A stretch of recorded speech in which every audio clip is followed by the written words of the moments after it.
The Feast of the Sun. The big day for the capital of the Huns. Before sunrise, people gathers in a place to the west of the capital. Everybody is wearing his best clothes. Sabir led the Romans to a place reserved for the guests of mark, located not far from the royal tent.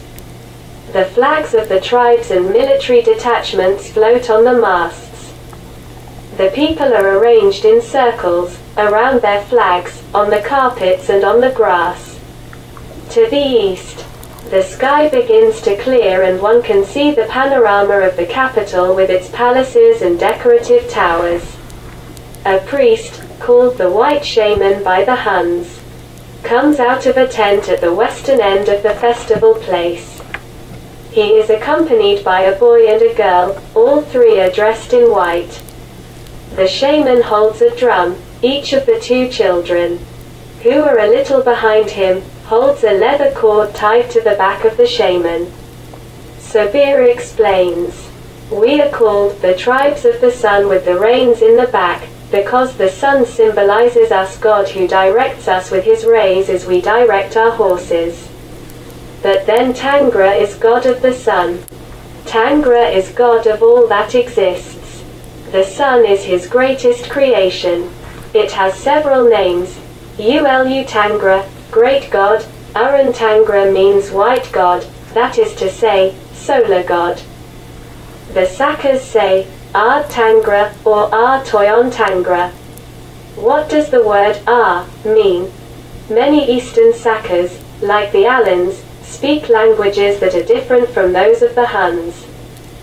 They are said to understand the Persians. For them, Ard or Ar means God.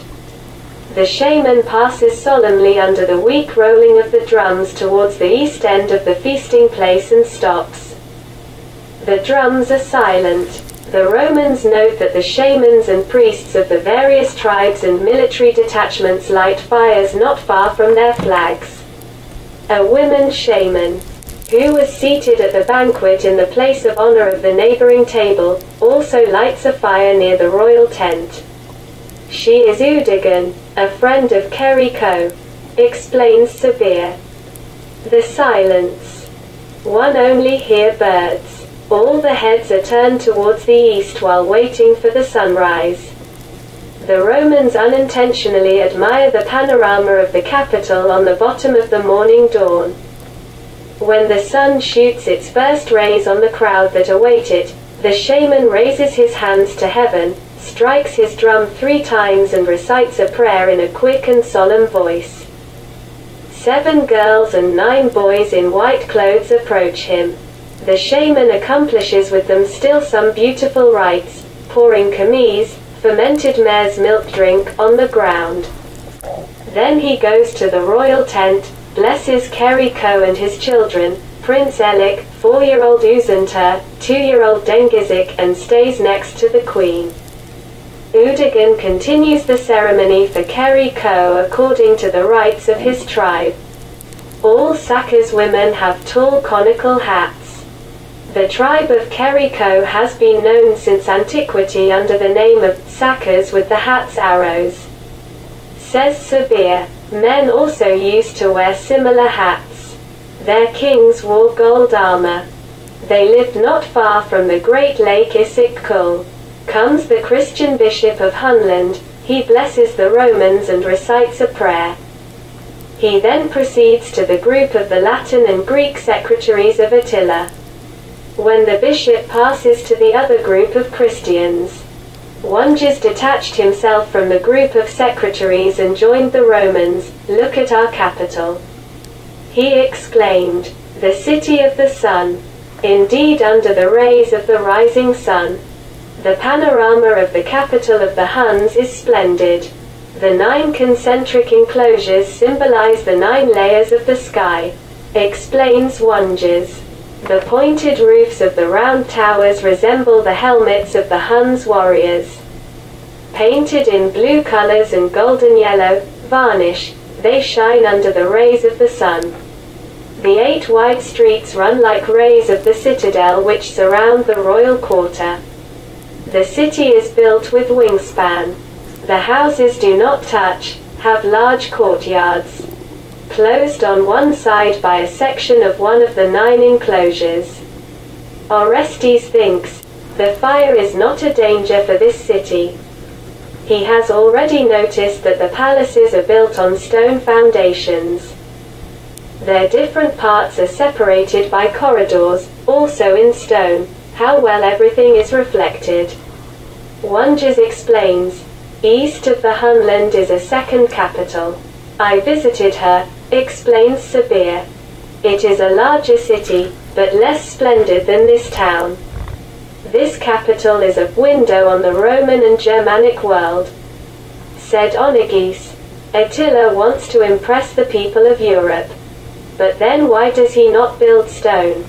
Astounded Orestes. Dengizik explains, Attila thinks it is impossible to overtake the Romans and Greeks in this area.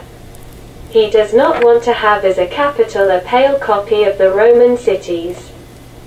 Do not forget that the Huns and their vassals have several ancient Roman and Greek cities in Dacia, on the Black Sea coast and in their part of Pannonia. Many of these towns are being rebuilt. Attila could easily convince Oros to transfer the capital or a royal residence to one of these cities. Proud, he looks at the panorama of the capital. The city had only 2 enclosures. Was enlarged and rebuilt according to the ideas of Attila in the Hun traditions.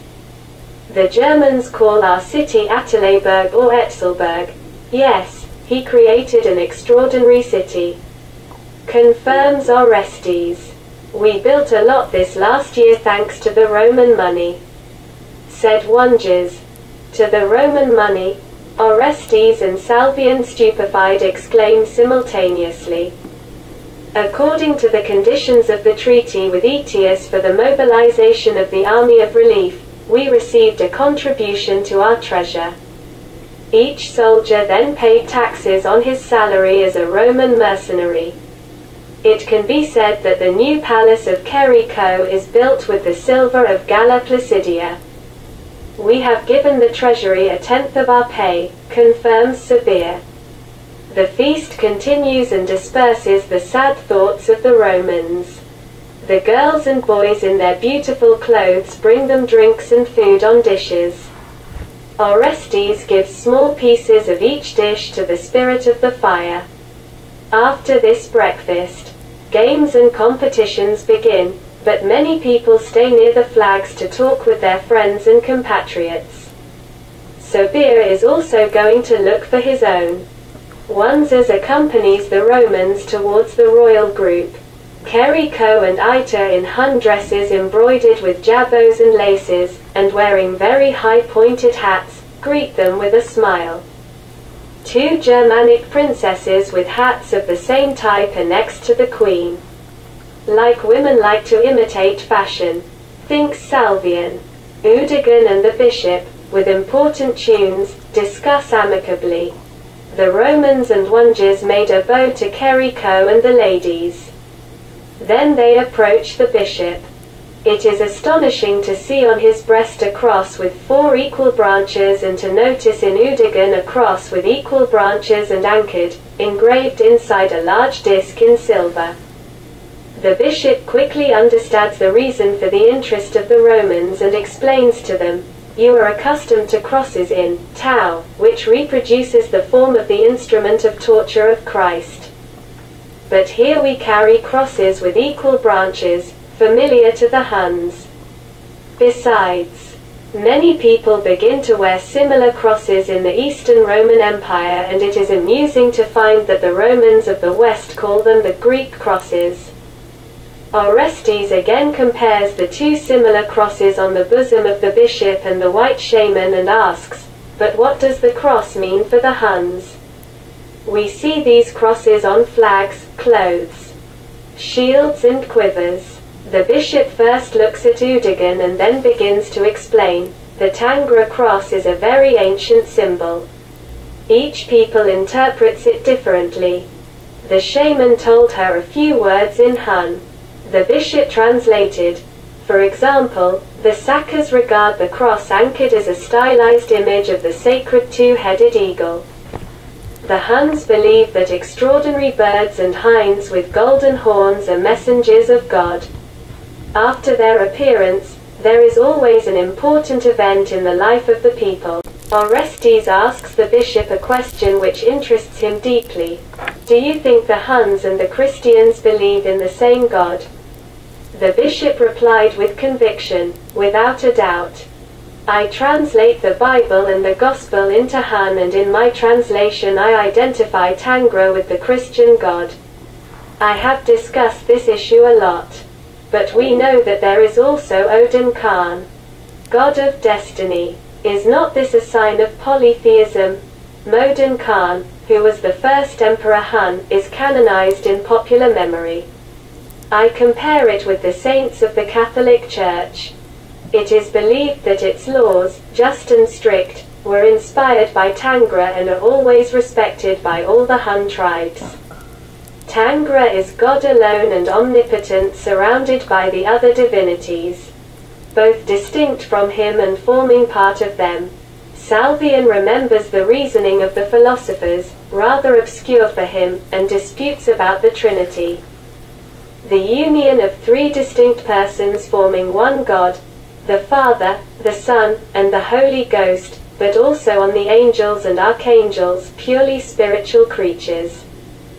The bishop repeats a formula that the Romans already know, as God alone and almighty gave the hand several fingers, so he gave to men several ways to him.